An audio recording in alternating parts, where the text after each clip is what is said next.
Hello, dear students. Today we are going to talk about again microbes in human welfare. यानी आज हम पुनः सूक्ष्म जीवों का मानव कल्याण में क्या उपयोग होता है उसके बारे में बात करेंगे। इसमें आज जो टॉपिक हम लेने जा रहे हैं that is your treatment of sewage, यानी सीवेज का वाहित मल का उपचार करने जा रहे हैं। वाहित मल होता क्या है? शहरों से निकलने वाला जो गंदा पानी होता है, whatever the waste material along with the water is just flowing, that is called as sewage.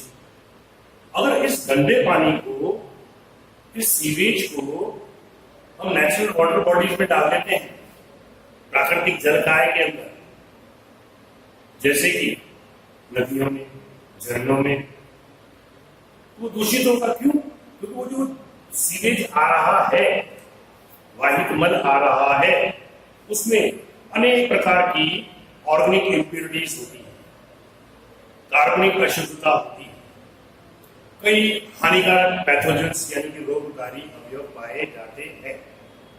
अब यदि वही पानी मानव यूज कर लेता है नदियों के द्वारा, वो संक्रमित हो जाए। इसलिए जो वाहित मल होता है, सीवेज होता है, उसको हमें चाहिए उसका उपचार करें, उसका ट्रीटमेंट करें, ताकि शुद्ध जल नदियों में जावे और नदियां प्रदूषित ना हो।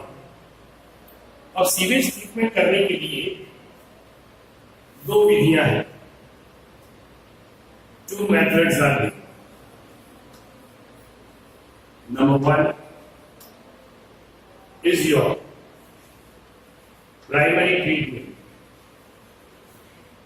यानी कि प्राथमिक उपचार होता है। ये प्राथमिक उपचार जो होता है, यह एक फिजिकल प्रोसेस होता है, यह एक भौतिक विधि होती है। So this is your physical process, भौतिक विधि है। इस भौतिक विधि के अंदर दो स्टेप्स आते हैं, फिल्ट्रेशन एंड सेडिमेंटेशन, यानी कि छलन की विधि और अवसादन की विधि आती है। इसके बाद में सेकेंडरी ट्रीटमेंट आता है, द्वितीयक उपचार, जो एक जैविक विधि, जो एक बायोलॉजिकल प्रोसेस है। इसमें लिविंग बींग्स के द्वारा, जीवों के द्वारा वाहित मल का उपचार किया जाता है। अब ये जो वाहित मल है, इसको उपचारित करने के लिए for the treatment of the sewage very big tankers are needed. बड़े बड़े टैंक्स होते हैं, और ये टैंक्स जो होते हैं उनके अंदर इस प्रोसेस को पूरा किया जाता है। जैसे ये हमारे शहर है, और इस शहर में से ये गंदा पानी आ रहा है, दिस इज योर सीवेज, यानी कि वाहित मल। अब ये वाहित मल जो होता है, सबसे पहले एक टैंक के अंदर डाला जाता है। बाय द वे, ये हमारा एक टैंक। तो क्या होगा, जो हल्के अवयव होंगे ये वाले ऊपर क्या करेंगे, इसको बोलते हैं फ्लोटिंग डेब्रिस, तैरती हुई गंदगी। This is called as floating debris. और नीचे भारी भारी पार्टिकल या कण जमा हो जाएंगे, जिन्हें हम लोग कैसे जमा हुए, बाय सेडिमेंटेशन, यानी कि अवसादन के द्वारा ये जमा हो। अब ये जो जमा हुआ पदार्थ होता है, भारी भार वाला, हैवी वेट वाला, इसको हम लोग प्राइमरी स्लज कहते हैं, प्राथमिक स्लज। तो ये जो फ्लोटिंग डेब्रिस होता है, इसका क्या कर लिया जाता है, फिल्ट्रेशन, इसको छान लिया जाता है। अब हमारे पास जो बचा हुआ अवयव होगा उसको अपन बहिर्प्रवाह कहेंगे। क्या कहेंगे, बहिर्प्रवाह।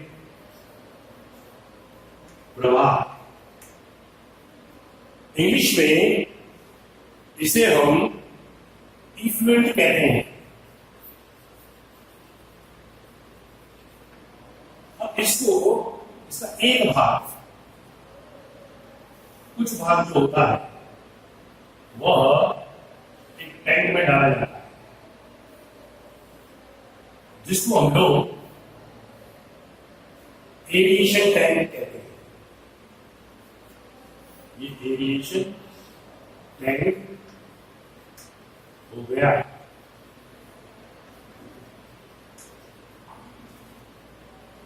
एरिएशन टैंक का मतलब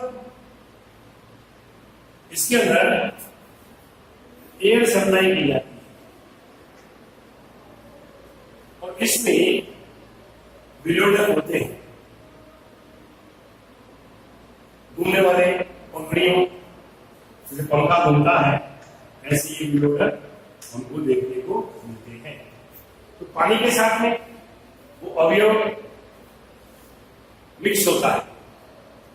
और दूसरा वाला भाग जो होता है, एक भाग तो हमने एरिएशन टैंक में भेज दिया, और एक भाग हमने जो है सेटलिंग टैंक में भेज दिया। ये हमारा सेटलिंग टैंक होता है। यहां पर आपको बैक्टीरिया, फंजाई,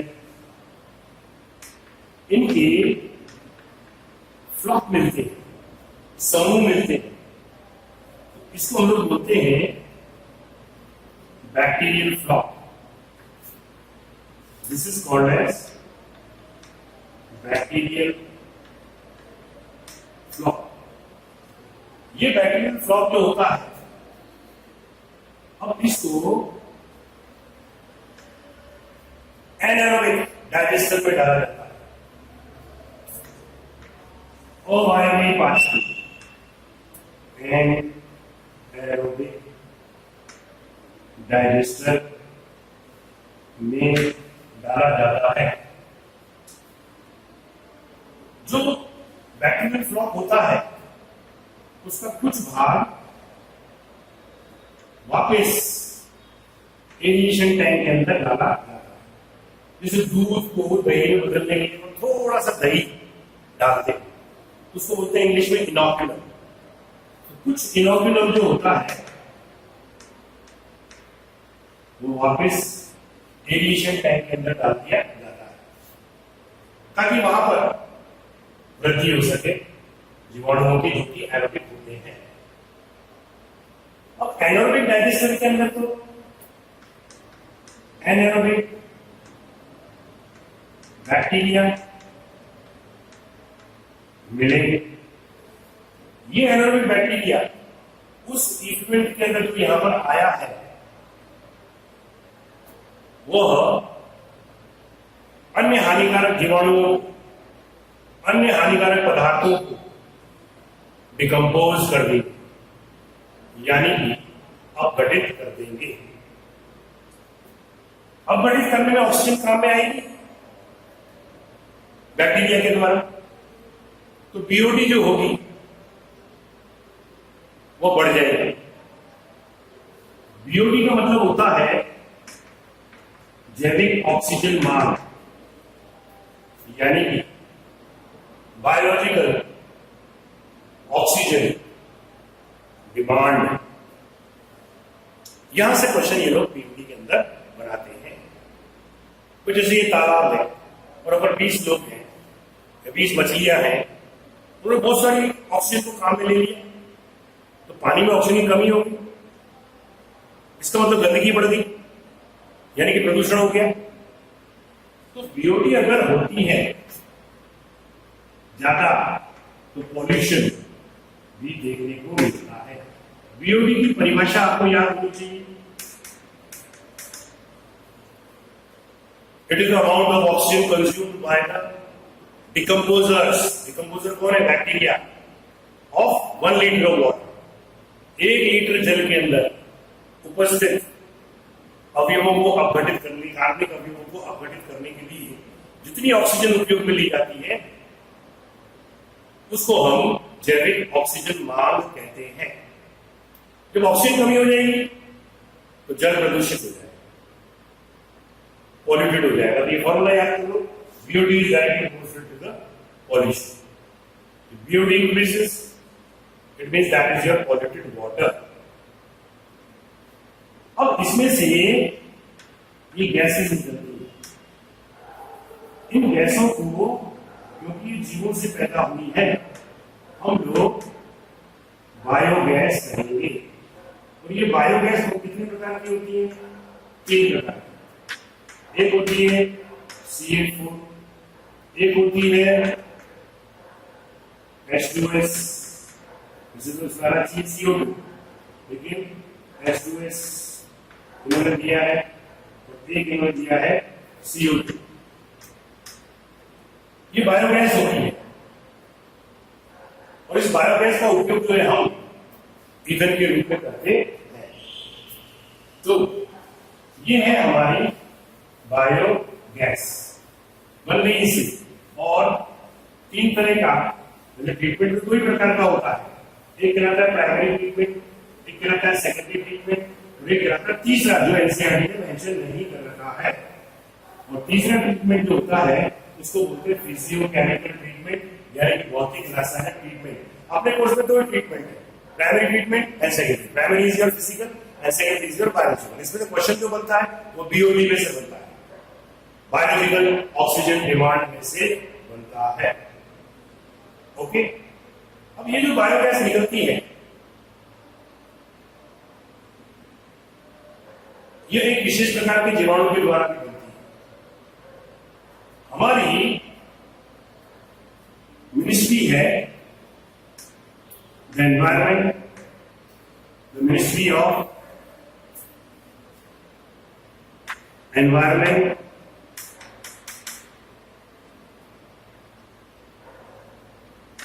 एंड फॉरेस्ट। इन्होंने 2 एक्शन प्लान बनाए। एक कहलाता है गंगा एक्शन प्लान और एक कहलाता है Yamuna action plan. Ganga action plan जो होता है उसमें गंगा नदी को शुद्ध करने के लिए उपचार किए। और गंगा एक्शन प्लान के अंदर यमुना नदी को शुद्ध करने के लिए, दोनों नदियों को शुद्ध करने के लिए ministry of forest, environment and forest जो थी उसने प्रयास किया। अब बात चलती है गंगा नदी। गंगा नदी को, गैंगेज को शुद्ध करने के लिए एक बैक्टीरियोफेज यानी कि जीवाणुरोधी का उपयोग किया गया, जिसका नाम है बैक्टीरियोवरस।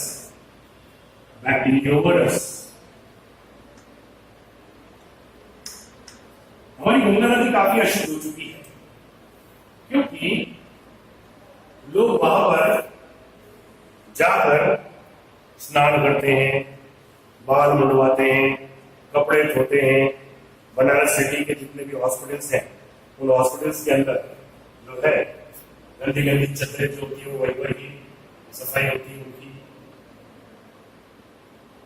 तो पिक्चर बड़ी थी राम तेरी गंगा मैली, वो ऐसे नहीं हुई, राम ने गंगा मैली नहीं करी।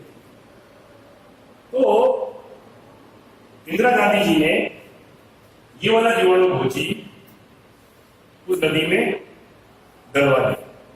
इसने क्या करा, जितने भी कार्बनिक अवयव थे, गंदगी थी, उन सबको खा लिया, डिकम्पोज कर दिया और हमारी गंगा नदी शुद्ध हो। तो ये तो रहा बेडलोमोस बैक्टीरियोमोरस, जिसका उपयोग गंगा नदी को शुद्ध करने के लिए किया गया। अब अपन बात करेंगे बायोगैस। बायोगैस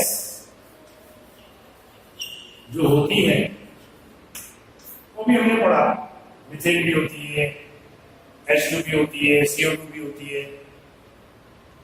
लेकिन बायोगैस प्राप्त करने के लिए यही कह लीजिए, मीथेन गैस प्राप्त करने के लिए एक बैक्टीरिया होता है। उस बैक्टीरिया को हम मिथेनोजन बैक्टीरिया कहते हैं। ये बैक्टीरिया सेल्यूलोज को अपघटित करता है और मीथेन, CO2 और हाइड्रोजन देता है। क्वेश्चन आपका यहां से बनता है कि बायोगैस है, या जिसको कि अपन लोग गोबर गैस भी कहते हैं, गोबर के अंदर मिथेनोजन जीवाणु होता है, आपने सुना भी होगा। आजकल हमारे देश के अंदर गोबर गैस से भी चूल्हे चलते हैं। तो मिथेनोजन नाम का बैक्टीरिया जो होता है गोबर के अंदर, ये गोबर राज। तो गोबर के अंदर कौन सा बैक्टीरिया है? मिथेनोजन बैक्टीरिया है, जो कि सेल्यूलोज को मिथेन और CO2 के अंदर बदलेगा और हाइड्रोजन भी निकलता है। दो जगह पर इन्होंने बायोगैस लिखा हुआ, मतलब दोनों के अंदर अंतर है। आप तो ये ध्यान रखो कि मीथेन की प्रतिशतता गोबर गैस के अंदर 60% होती है और CO2 की प्रतिशतता 40% होती है। ये क्वेश्चन इन्होंने BMT के अंदर पूछा था। तो जो हमारा गोबर गैस है, मीथेन गैस है, मेन तो मीथेन गैस है और गोबर से प्राप्त की जाती है तो गोबर गैस कहते हैं, जिसमें बैक्टीरिया का नाम मिथेनोजन है, जो सेल्यूलोज को प्रक्रिया करके आपको मिथेन और CO2 देता है। मिथेन की प्रतिशतता 60%, CO2 की प्रतिशतता 40% होती है, याद कर लीजिए, यही क्वेश्चन आता है। अब ये गोबर गैस प्लांट को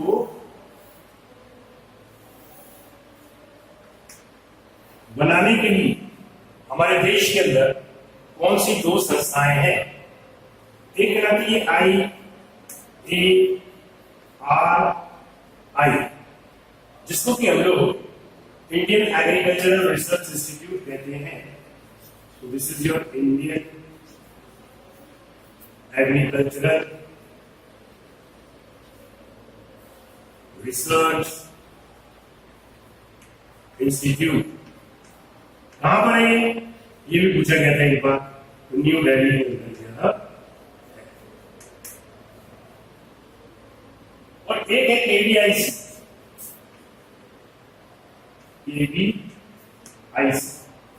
that is called as Khadi village industrial commission.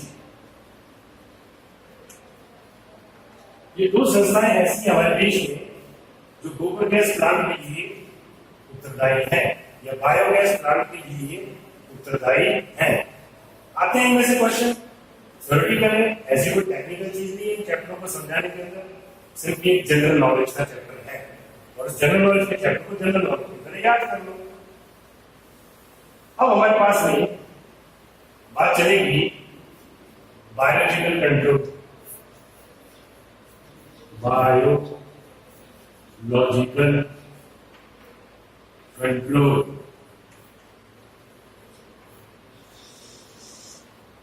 Biological control को हम जैविक नियंत्रण कहते हैं। ये रहा हमारे पास में जैविक नियंत्रण।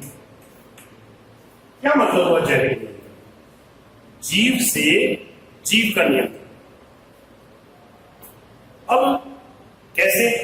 जैसे अपने घर में कुत्ते बहुत सारे हो गए, तो मैंने डंडे से मार मार के सबको भगा दिया, भाग गए। अब अगर बिल्ली मेरे घर के अंदर ज्यादा हो गई तो मैं उन कुत्तों को वापस लिया, हाँ यार ये बिल्लियां बहुत ज्यादा हो गई, तो बिल्ली जो है कुत्तों को ऐसे भाग दिया। जीव ने जीव का नियंत्रण किया। चूहे ज्यादा हो गए तो बिल्ली को बुलाकर मैंने बोला इन चूहों को मारो। यहां जीव का जीव से नियंत्रण हो रहा है। ऐसे कई एग्जाम्पल्स हैं जो ये लोग पूछा करते हैं। जैसे कि मैं बात करने जा रहा हूं नंबर 1, एक कीड़े की। उस कीड़े का नाम है कोकिनियल इंसेक्ट। अब क्या हुआ साहब, ऑस्ट्रेलिया के अंदर कैक्टस जो मरुभूमि पौधा होता है बहुत अधिक संख्या के अंदर पैदा होता है। तो ऑस्ट्रेलिया वालों ने क्या करा, तो कोकिनियल इंसेक्ट उस क्षेत्र के अंदर फैला दिया और ये कीड़े उस कैक्टस को खा गए। तो कीड़ा भी जैविक, तो कैक्टस पौधा भी जैविक, तो जीव से जीव का नियंत्रण हुआ कि नहीं हुआ? तो किसको खा गई ये? कैक्टस। एक एग्जाम्पल तो ये। दूसरा एग्जाम्पल, लेडी बर्ड व ड्रैगन फ्लाई के द्वारा एफिड व मच्छरों का नियंत्रण किया जाता है। एफिड व मच्छरों का नियंत्रण करते हैं। ये लेडी बर्ड एक इंसेक्ट है, बर्ड नहीं है। और ड्रैगन फ्लाई आप देखो, गांव के अंदर हम लोग वो हेलीकॉप्टर वाला जो होता है ड्रैगन फ्लाई होता है, ये ऐसा। ये क्या करता है, पानी के अंदर मच्छरों के लार्वा को खाए तो मच्छरों का नियंत्रण हो गया। ये भी आपका जैविक नियंत्रण का उदाहरण हुआ। तीसरा, बेसिलस thuringiensis के बीजाणु यानी स्पोर को पानी में डाल दो और ब्रेसिका वृक्ष होता है, ब्रेसिका ट्री, उसके ऊपर छिड़क दो, स्प्रिंकल कर दो। अब कोई कीड़ा उसको खाने आएगा तो बीजाणु भी साथ में होगा, इसमें विष होता है, वो कीड़ा मर जाए। बात सुनाई? यानी जब छिड़काव करते हैं पेड़ों के ऊपर, आप बेसिलस के बीजाणुओं को पानी के साथ में मिलाकर उस पेड़ के ऊपर, पौधे के ऊपर डाल दो तो पत्तियों पे चिपक जाएगा वो। और जब कोई कीड़ा उसको खाने आएगा पत्ती को, तो बीजाणु शरीर में चला जाएगा, वो मर जाएगा। इसको शॉर्ट में हम लोग बीटी कहते हैं। जीन अभियांत्रिकी के द्वारा इसका एक जीन निकाला गया, वाहक वेक्टर के साथ मिलाया गया और कॉटन यानी कि कपास के अंदर डाल दिया गया। कपास के अंदर जाकर जो जीन होता है उसका रेप्लिकेशन हो जाता है, वो पूरे कपास के अंदर समा जाता है। अब बॉल वर्म, जैसे कपास की पत्ती, बॉल वर्म जब इसको खाने के लिए आता है, ये रहा बॉल वर्म, ये मर जाता है क्योंकि पत्तियों के अंदर तो बीटी जीन से उत्पन्न होने वाला विष, जिसे हम डेल्टा एंडोटॉक्सिन कहते हैं, वो समा चुका है और पत्ती को जब वो खाएगा तो विष उसके कीड़े के शरीर में चला जाएगा। कीड़े के हाथ के अंदर एल्कलाइन माध्यम होता है, जिससे कि वो विष जो होता है वो और अधिक सक्रिय हो जाता है और वो कीड़ा जो होता है वो जल्दी से मर जाता है। एक और एग्जाम्पल लेता हूं, 5 नंबर ट्राइकोडर्मा। ये एक फंगस होती है स्वतंत्र जीव जो मूलों पर पाई जाती है, रूट्स के ऊपर। और ये फंगस जो होती है एक एंजाइम देती है जिसको बोलते हैं काइटिनेज एंजाइम। काइटिनेज एंजाइम क्या करेगा? काइटिन का अपघटन कर देगा। और यदि उस मूल पर कोई फंगस लगती है तो ट्राइकोडर्मा से निकला हुआ काइटिनेज एंजाइम उस फंगस की कोशिका भित्ति को नष्ट कर देता है और फंगस वहां से नष्ट हो जाती है, तो रोगकारी नष्ट हो गया। अब अपन चलते हैं एक और एग्जाम्पल के ऊपर, वो है न्यूक्लियोपॉलीहेड्रस। न्यूक्लियोपॉलीहेड्रस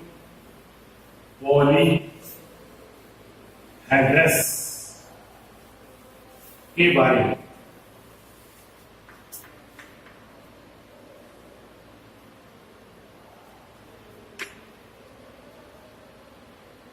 इसके जो सदस्य होते हैं, सदस्यों को, मेंबर्स को हम बकुला वायरस कहते हैं। ये बकुला वायरस जो होते हैं they kill specific insect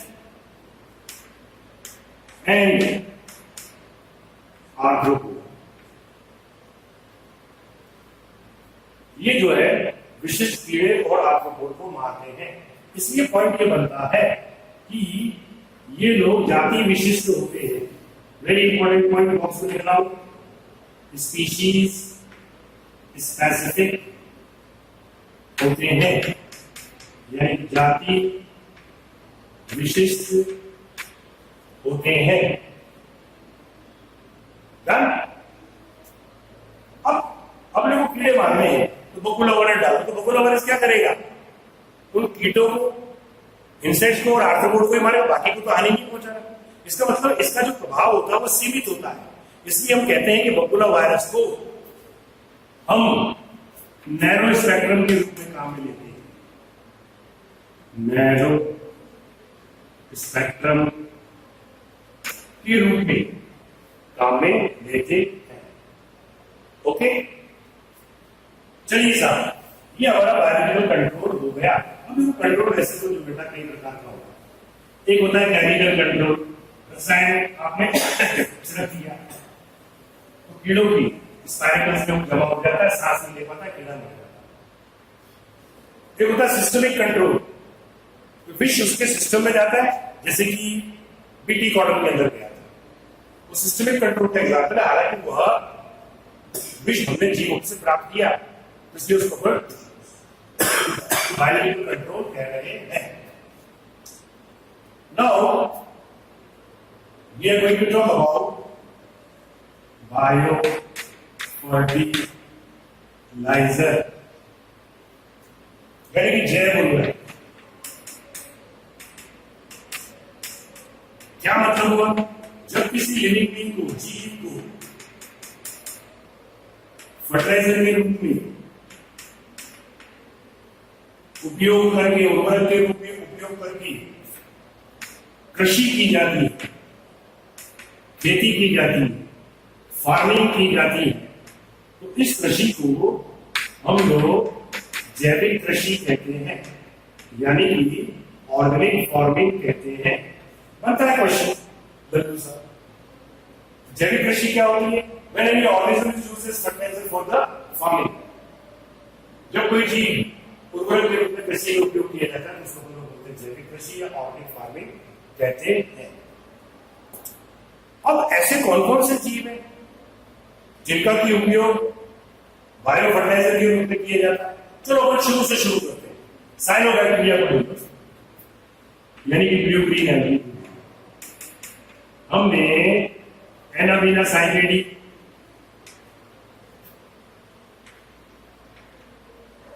कहां देखी थी? साइकस की प्रवाह मूल के जो नाइट्रोजन स्थिरीकरण करती है। ऑस्लिटोरिया भी करता है। एक होता है एजोला एनाबीना, एजोला एनाबीना, जो एजोला के अंदर ये सारे के सारे क्या करते हैं? नाइट्रोजन फिक्सेशन करते हैं।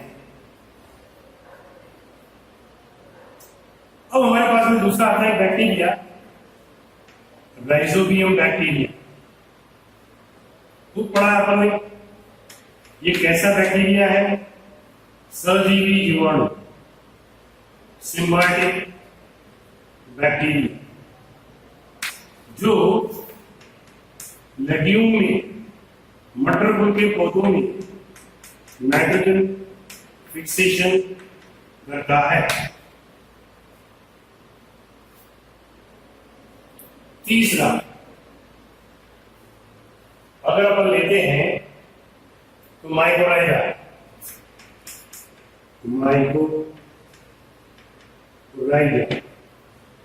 माइक्रोराइजा दो चीजों से मिलकर बना होता है, हायर रूट्स प्लस फंगस। और फंगस भी अधिकांश कौन सी काम में आती है? बोलेटस। बोलेटस साइकस के साथ में मिली थी।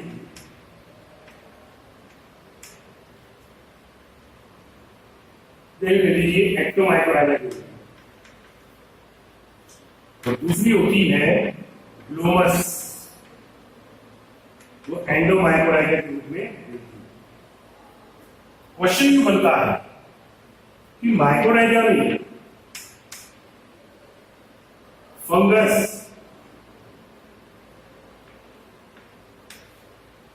क्या देती है? तो आंसर होता है फॉस्फेट देती है। तो इस प्रकार से विभिन्न प्रकार के बैक्टीरिया, विभिन्न प्रकार के जीवाणु, जैसे कि लाइसोबियम जीवाणु, ये सिम्बायोटिक बैक्टीरिया, माइक्रोराइजा भी आपका एक सर्जिकल संबंध को शो कर रहा है। एक होते हैं फ्री लिविंग बैक्टीरिया, यानी कि स्वतंत्र जीवी बैक्टीरिया, फ्री लिविंग बैक्टीरिया। वो होता है एक तो एंजियोस्पाइरम, एंजियोस्पाइरम, एक होता है एजेटोबैक्टर, एजेटोबैक्टर, जो कि नाइट्रोजन स्थिरीकरण करने के लिए उपयोग में लिया जाता है। तो वैसे तो अपन पूरी किताब पढ़ते हैं, आपको मालूम पड़ जाता है कहां कहां पर नाइट्रोजन फिक्सेशन की बात की गई है। गजरनी का भी होता है, क्लॉस्ट्रिडियम भी होता है, एक होता है फ्रैंकिया, फ्रैंकिया नाम का एक्टिनोमाइसीटीज होता है, जो नॉन लेग्यूम के अंदर नाइट्रोजन फिक्सेशन करता है। और इसी के साथ हमारा chapter microbes in human welfare समाप्त होता है। नेक्स्ट एपिसोड में हम लोग strategies for the enhancement of the food product की बात करेंगे। Thank you.